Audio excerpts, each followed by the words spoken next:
Family kicked me out at 16 over lies. 30 years later, they're begging for forgiveness after learning the truth. Hey Reddit, so I've been lurking here for a while and thought it was about time I shared my story. It's been a pretty wild 30 years, and I wanted to give you all the details, so bear with me because this might get a bit long. Alright, so let's start from the beginning. I lost my mom to breast cancer when I was 12 years old. It was just me and my dad after that, and honestly, it was one of the hardest times of my life. But we managed to stick together and get through it somehow. When I was 14, my dad met this amazing woman named Ashley. They hit it off, and before I knew it, they were getting married. Ashley came with 2 kids of her own, David, who was also 14, and Anna, who was 12. So suddenly, I went from being an only child to having a stepbrother and stepsister. At first, things seemed pretty good. I got along well with Ashley and Anna. They were kind and made me feel welcome. But David? Not so much. From the get-go, David and I just couldn't see eye to eye. We were always arguing and fighting about something. My dad would constantly tell me to cut David some slack because he'd been the man of his house for a while. But it felt like no one understood that this was new for me too. When I was 15, I met this girl at school named Emma. We started dating as much as you can date when you're 15, you know? We'd hang out, go to the movies, that sort of thing. But here's the kicker. David had a huge crush on Emma and was super mad that I asked her out before he could. One day, he even started a fight over it, and my dad had to step in to break it up. Somehow, though, I ended up being the bad guy in the whole thing. Then things got way worse after my 16th birthday. One day, my stepmom was putting away my laundry and started yelling out of nowhere. This was super awkward because Emma was at our house at the time. We all rushed to my room to see what was going on, and there was my stepmom holding several pairs of Anna's underwear and accusing me of having them in my drawer. I was shocked. I had never seen them before and had no idea how they got there. I tried to explain that I didn't know anything about it, but no one believed me. Then David jumped in, saying he'd seen me staring at Anna and even claimed I once said I wished I could marry her. It was all lies, but it was enough to turn everyone against me. Emma slapped me, called me a perv, and broke up with me right then and there. My dad was beyond angry. He grabbed me by the arm, dragged me out of the house, and yelled that he wasn't going to put his daughter at risk from a perv. Not the exact word he used, but you get the idea. I was crying, banging on the door, trying to get back in and explain, but my dad had had enough. He opened the door, shoved me to the ground, and told me to get lost. I told him I had nowhere to go, and he just said that wasn't his problem and slammed the door. So there I was, 16 years old, out on the streets with nothing to my name and no place to go. I tried calling my grandparents on my dad's side, but he had already talked to them, and they told me they wouldn't help a perv. My mom's parents had passed away before I was born, so I had no one else to turn to. I wandered around for a bit, trying to figure out what to do. I ended up sleeping in parks, behind buildings, and anywhere else I could find some shelter. It was a really rough time. I didn't have any money or food, and I was constantly scared of what might happen to me. Eventually, I found a local shelter that took me in. They helped me get back on my feet a little bit, giving me a place to sleep and some food. I started doing odd jobs here and there to make a little money. It was tough, but I managed to survive. Years went by, and I slowly started to rebuild my life. I finished high school, got a job, and eventually found a small apartment to live in. It wasn't much, but it was mine, and I was proud of how far I'd come. Even now, thinking back on those times is really hard. The betrayal from my own family, the loneliness, and the struggle to survive. It all left a deep David on me. But I also learned a lot about myself and how strong I could be. So that's my story. It's been a long and difficult journey, while I lived on the streets for 2 years, doing what I had to in order to survive. No kid should have had to do what I had to do in order to just live. Just saying, there were some really dark days. Lots of therapy later in life helped me with this. Shortly after I turned 18, I found a job working at a boxing gym, states away from where I began this horrible journey. I worked there for years, learned the sport, never going to beat Mike Tyson, but was good at the sport, which helped me with my hate and anger. Then one day I met a new girl, Liam, 20 female, at the cafe down the street from the gym. At this point, I was 35. I know, huge age gap, but we just clicked. I don't believe in fate or soulmates or any of that stuff like that, but if there is such a thing, we had it. I don't know how else to put it. We dated for 2 years and then got married. Her dad was an electrician and hired me on afterwards. I think mostly to know I would be able to support his daughter and know I was doing right by her, but also in case he needed to keep me in check. He never said this, but as a dad, I get it now. Well, 15 years later, we are still together with 4 beautiful daughters. I just passed my master's license as an electrician, thanks to my wife for pushing me to get my GED. She's been my rock, my cheerleader, my overall support through this all.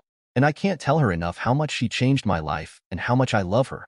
Anyways, sorry for the tangent. So, just this last weekend I received an email from my stepsister. Not sure how she got my email address, but I know it isn't hard via the internet. Not like I've been hiding. Mind you, I'm now pushing 53, So it's been 30 plus years since I've heard from any of them.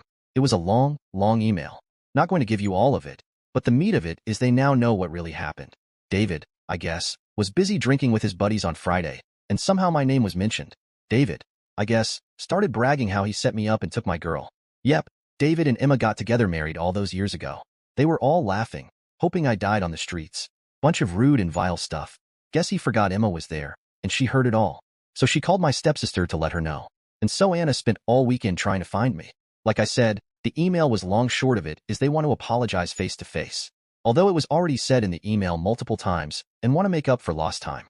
I'm however indifferent to the idea, like I have no ill feelings towards her.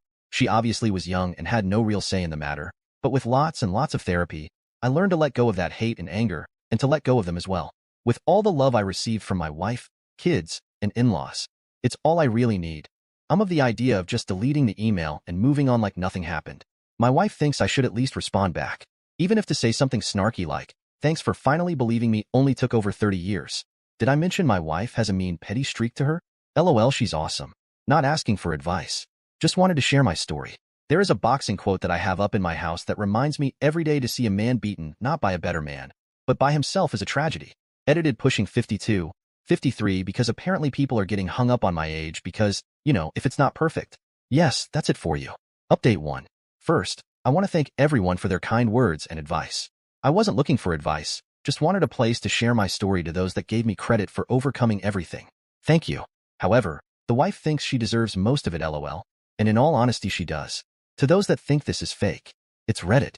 I get it. It is what it is. Most things have to be taken with a grain of salt. I shared my story. I can't make you believe me, but that's okay. If my story resonates and helps others know they can survive, then I'm happy with that. And that's all that matters. Okay, for the update, can I post most of the original email as a lot of you have requested? Kept out some deep personal info, but majority of it is there. Might have to break it up due to character limits, plus a response with the help of my wife, and also the help of others who made suggestions. Which is good because I'm not that great at putting down in words how I feel without coming off looking dumb. She was able to make me sound less dumb, LOL. Taking the family to the lake for the weekend to recharge, and leave this all behind me. Thanks again to everyone. Edit. Dear Opie, this is your sister Anna. As I sit down to finally reach out to you after what feels like an eternity, I would like to explain why I understand if you choose not to read this, but I truly hope you will take the time to at least hear me out. First of all, I want to apologize for never taking the time to contact you.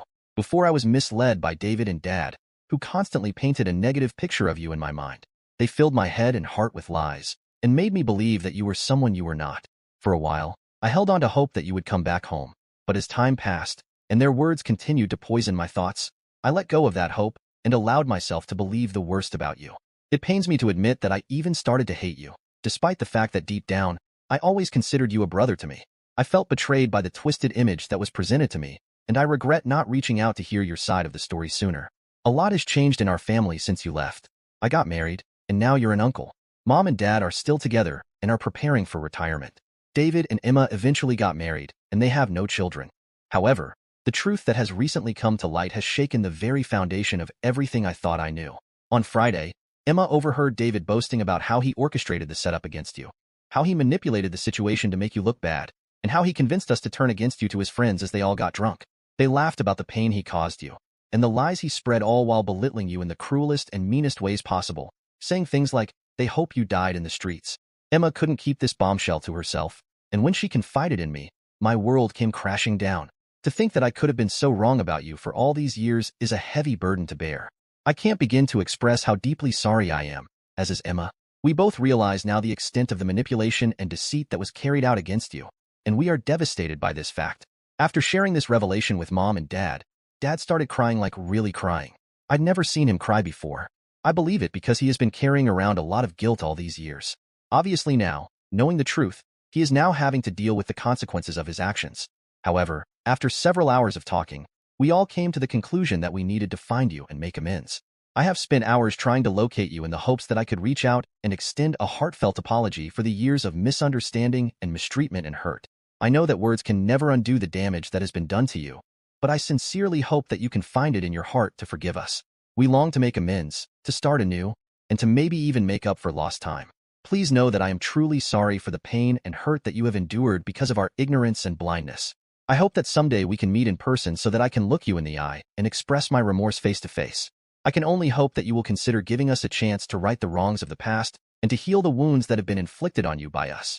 With all my love and sincerest apologies, your sister Anna. Dear Anna, I appreciate you taking the time to reach out to me, but I must be honest with you.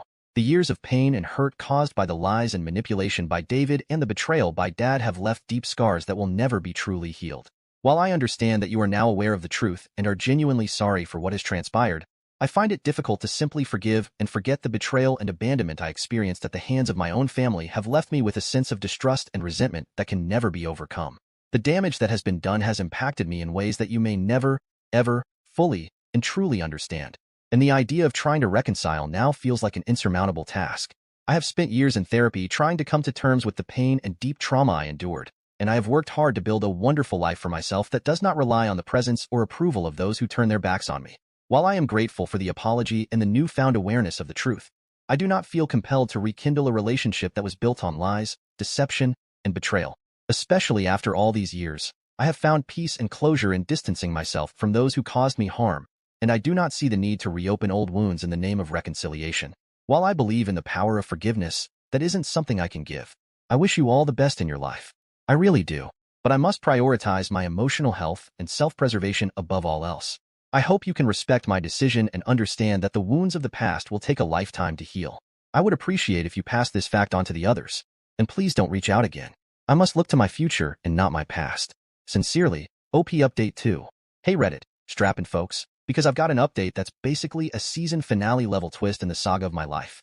Life's been throwing punches, and just when I thought I had my footing, the ground shifted again. Big time.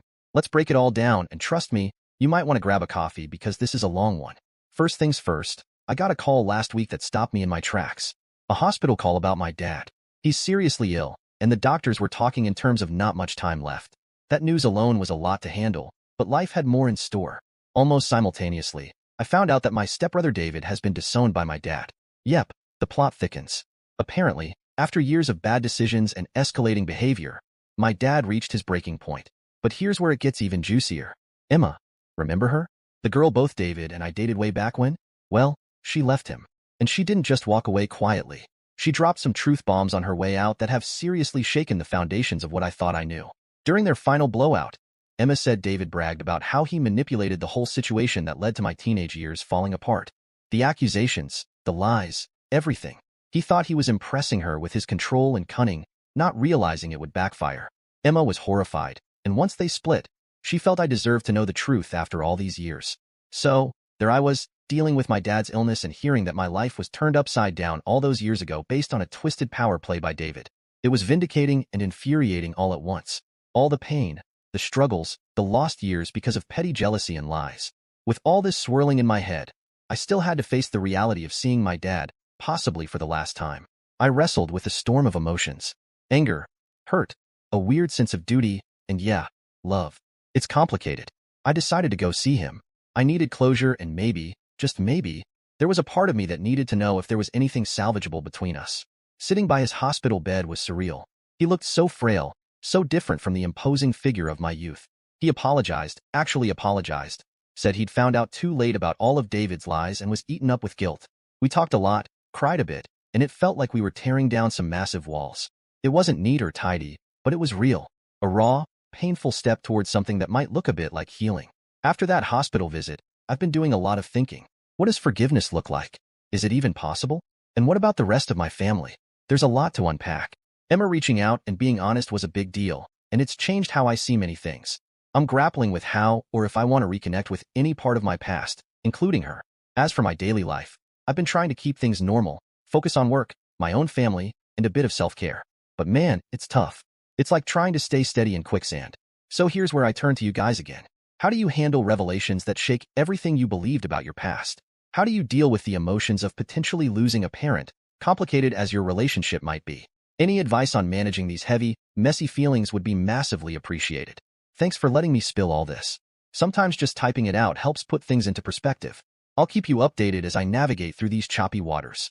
Here's to hoping for some peace, or at least a little less drama, in the near future. Update 3. Hey Reddit, here I am again, with another slice of life update. And trust me when I say it's been an absolute whirlwind. Just when I think I might catch a break, Life says, hold my beer, and throws another curveball my way. So grab a comfy seat and maybe a snack, because this is going to be a long one. Let's start with the heaviest part. My dad passed away. After my last update, his condition worsened rapidly, and soon after, he was gone. The mix of emotions has been overwhelming. Grief, relief, unresolved anger, and a strange sense of liberation all tangled together. It's like walking through a fog where you can't see a foot in front of you, but can feel everything intensely. The funeral was something else. It brought together family members I hadn't seen in decades, each of us with our own complicated feelings about my dad. The air was thick with a cocktail of sorrow, regret, and the awkwardness of rekindling conversations with relatives who were practically strangers now. At the wake, amidst the quiet murmurs and the clinking of coffee cups, I found myself locked in surprisingly heartfelt conversations. First, there was Anna, my stepsister, who seemed just as nervous about talking to me as I was about talking to her. We ended up stepping outside, standing under the bleak sky, and pouring out our feelings and frustrations about the past years. It felt like lancing a wound, painful but necessary, and in some ways healing. Then there was Emma. Her appearance was a shock. She looked so different yet so familiar. We barely spoke at the funeral, just a few awkward glances. But a few days later, she reached out asking to meet. I was hesitant but curious. Over a long coffee that went cold too soon, she told me everything. How David had twisted things, how she'd been manipulated, and how sorry she was for everything that had happened. It was a lot to process. We parted with a tentative agreement to try and move past our history, though what that means I'm still figuring out. These past weeks have forced me to confront my feelings about forgiveness. It's one thing to forgive someone who's no longer here, like my dad. It's an abstract kind of peace. But forgiving those who are still alive, who can still hurt you or ask for forgiveness, that's a whole different ballgame. I've started journaling again, something I hadn't done in years. It's become my nightly ritual, a way to debrief myself on the day's thoughts and happenings. It's surprising how much you can learn about yourself just by writing down your thoughts. Looking forward, I'm cautiously optimistic. I've decided to take small steps towards rebuilding some kind of relationship with Anna and maybe even Emma. It's not about picking up where we left off. Too much has changed for that. But maybe building something new on the ruins of the past. I'm also seriously considering starting therapy. I've realized that some wounds are just too deep to heal on their own, and maybe it's time to get some professional help to sort through this maze of emotions. So here I am, asking for your wisdom once again. How do you rebuild trust with people who have hurt you in the past? How do you balance the hope of reconciliation with the protection of your own emotional health? And how do you handle the grief that comes from losing someone who is both a source of pain and love in your life? Thank you all for sticking with me through this journey. Your words of encouragement, advice, and sometimes just the comfort of knowing someone out there is listening have been more helpful than I can express. I'll keep updating as I navigate through these uncharted waters. Here's to hoping for calmer seas ahead. Update for Hey Reddit. I'm back with yet another deep dive into the ongoing saga of my life. This journey has been filled with ups and downs, and your support has been instrumental in helping me navigate through. So grab your favorite snack, maybe a comfy blanket, and settle in because there's quite a bit to unpack today. Life post-Dad's passing has been a roller coaster.